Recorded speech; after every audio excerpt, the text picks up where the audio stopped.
3. 정치, 경제 및 사상의 성숙기. 정치, 경제 및 사상의 성숙기는 프랑스 혁명과 영국의 산업혁명이 일어난 후부터 제1차 세계대전이 끝날 때까지의 130년 기간을 말합니다. 방가로 1. 정치의 성숙기. 본연의 세계에는 공산주의나 민주주의라는 개념이 없습니다. 그런데 아담 해와의 타락으로 아담 가정에서 분립의 역사가 벌어져 인간의 역사에서 가인형 인생관과 아벨형 인생관이 출발되었습니다. 가인형 인생관의 사상과 철학을 집대성하여 출현한 것이 공산주의이고, 아벨형 인생관의 사상과 철학을 집대성하여 이루어진 것이 민주주의입니다. 괄호 1. 민주주의. 민주주의는 국민이 권력을 행사하는 제도를 말합니다. 중세 봉건 사회에는 봉건주의 제도가 있었습니다. 봉건주의는 상위에 있는 자가 절대적 권력을 가지고 하위에 있는 자를 종속시켜 다스리는 방식입니다. 봉건 사회에서 왕이 절대 권력을 가진 절대 군주 사회로 넘어갑니다. 절대 군주 사회에서 여러 가지 폐단이 나타나자 시민 계급이 혁명을 일으켜 민주사회로 바뀝니다. 절대 군주 사회에서는 왕의 말 한마디가 곧 법입니다.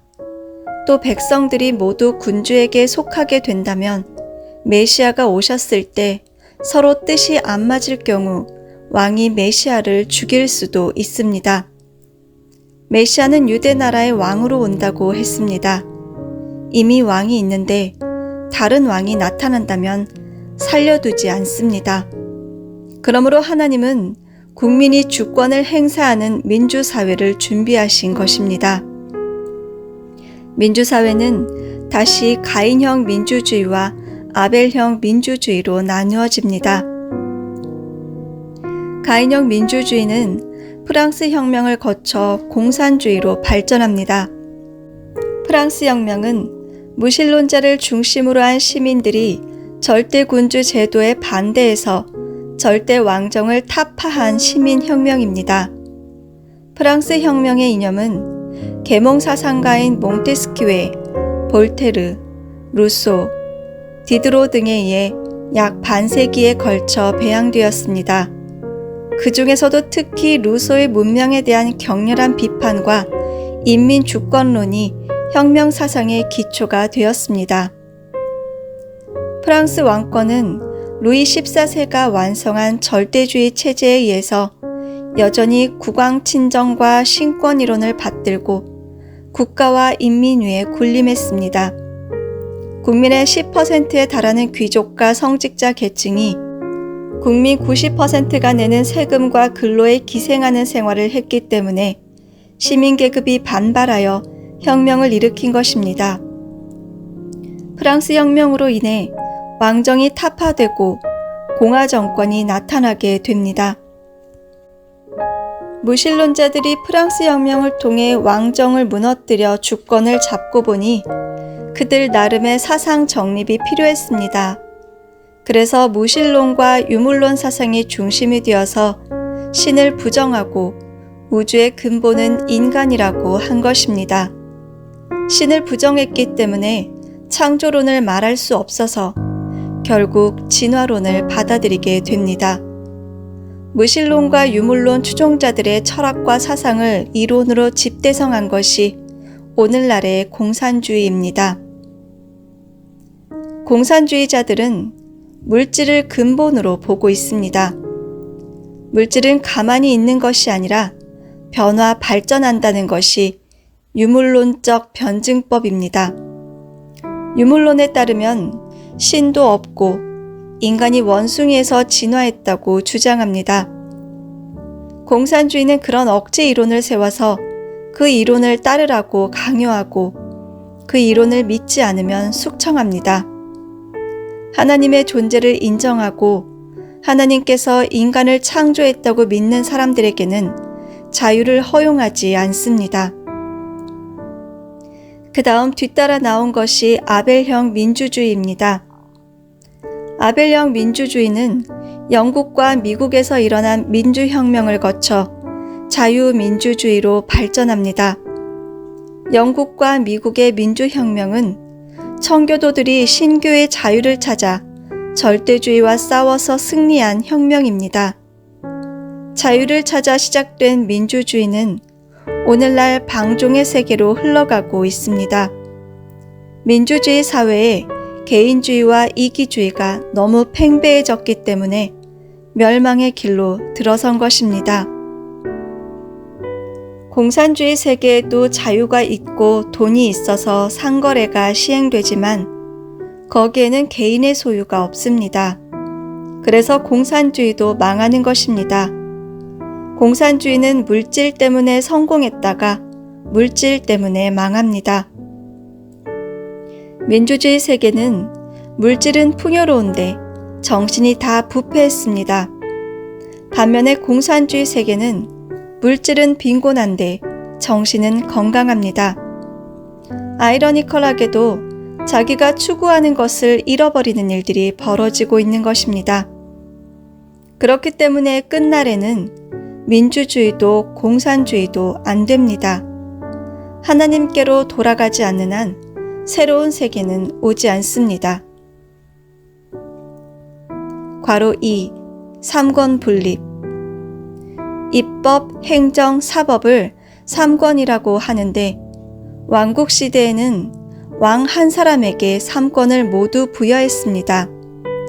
왕에게 모든 권력이 집중되어 왕이 실패하지 않으면 주권을 빨리 회복할 수 있기 때문입니다.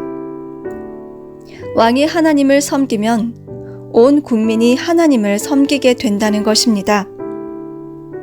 그러나 왕이 하나님을 불신하면 왕 한 사람이 잘못했는데도 전체를 다 잃어버릴 수 있습니다.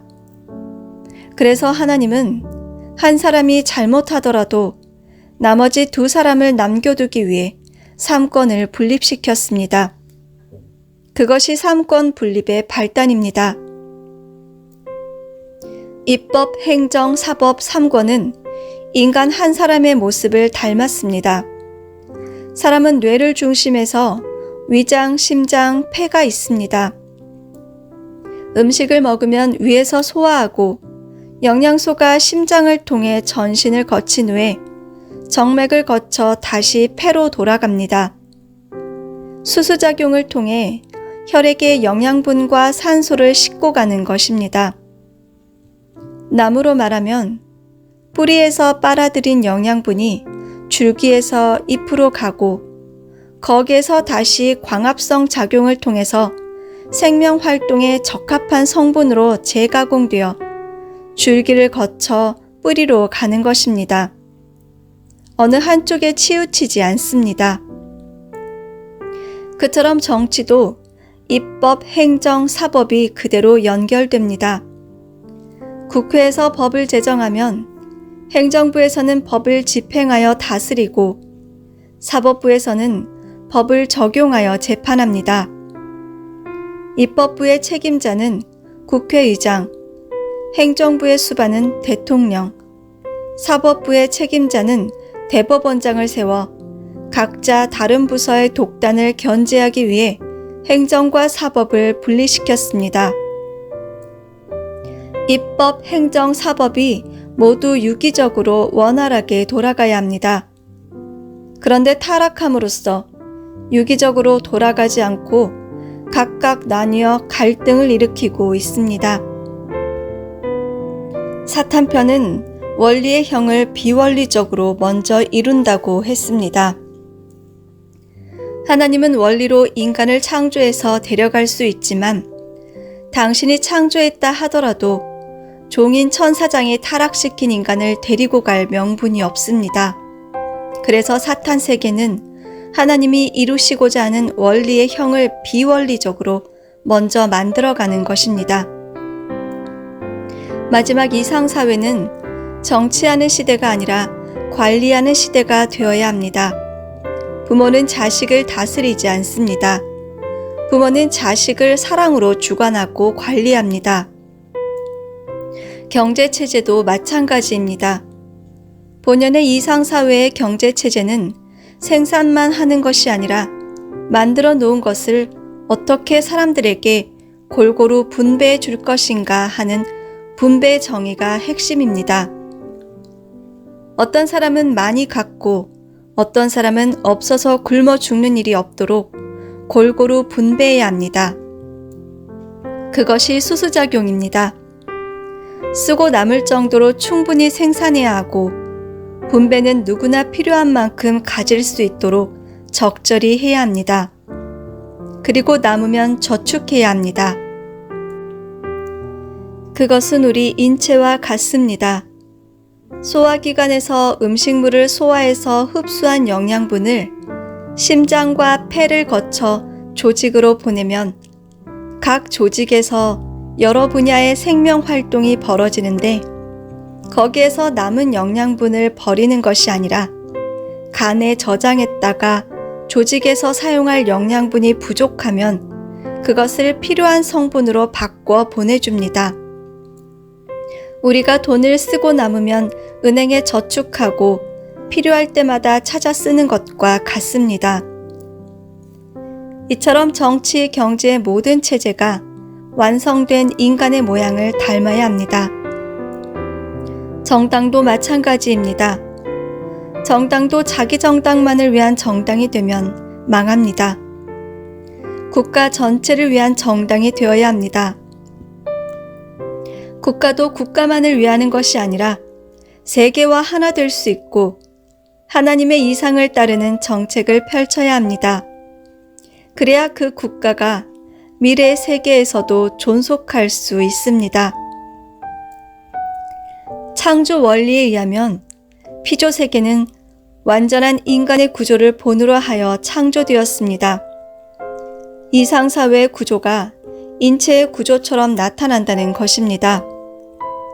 인체는 중추신경인 두뇌에서 어떤 신호를 보내면 척수를 거쳐서 말초신경을 지나 온몸으로 전달됩니다.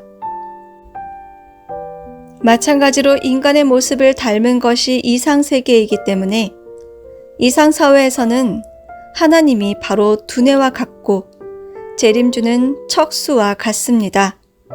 그리고 그 신도들은 위장과 심장, 폐 같은 사명을 해야 합니다. 그 영향이 사회에 미쳐 경제 구조를 이루면 이상사회로 이어집니다. 두뇌와 종적 관계를 맺어서 횡적 관계로 연결하는 것이 바로 사지백체입니다. 그 원칙을 따라서 인간도 하나님과 종적 관계를 맺고 그것을 횡적으로 연결하는 것이 이상사회입니다. 그런 이상사회의 복귀 과정에서 하나님은 국왕을 세웠고 그 국왕은 혼자서 3권을 모두 가지고 있었습니다. 그러나 인체에 있어서 그 두뇌격인 국왕에게 집중된 3권이 척수와 같은 교회가 세워지면서 위장, 심장, 폐와 같이 서로 다른 기능을 하는 신도들과 서로 연결되어 하나의 인체 구조와 같은 유기체를 이룹니다. 그래서 3권이 분립되고 정당이 나오게 되었습니다. 하나님은 이처럼 3권 분립을 통해서 말씀을 중심한 복귀를 이루어 가는데 3단계 발전 법칙에 의해 이상사회를 구현하는 것입니다. 그동안은 입법, 행정, 사법으로 3권이 분립되었지만 앞으로 본연의 세계인 천일국 이상은 3권 분립에서 5권 분립으로 체제를 바꾸는 것입니다. 5권 분립은 입법, 행정, 사법의 3권에다 금융권과 언론권을 추가한 것입니다. 인간이 살아가는 데는 반드시 돈이 필요하고 집권층이 법을 제정하고 다스리고 집행하는 것을 언론에 공개하고 알려주어야 합니다. 그러므로 입법, 행정, 사법, 금융, 언론이 포함된 5권으로 분립해야 하는 것입니다. 타락한 세계는 3권만 주장하다 보니 결국 부정을 저질러 부패하고 많은 문제를 가지고 싸움을 하게 됩니다. 그러므로 본연의 세계인 천일국 이상을 이룰 때에는 입법, 행정, 사법뿐만 아니라 재정이 있어야 하고 하나님의 말씀을 모든 국민에게 가르치고 알리는 언론이 있어야 합니다. 본연의 이상세계로 돌아가기 위해서는 오권 분립과 하나님주의 체제가 필요합니다.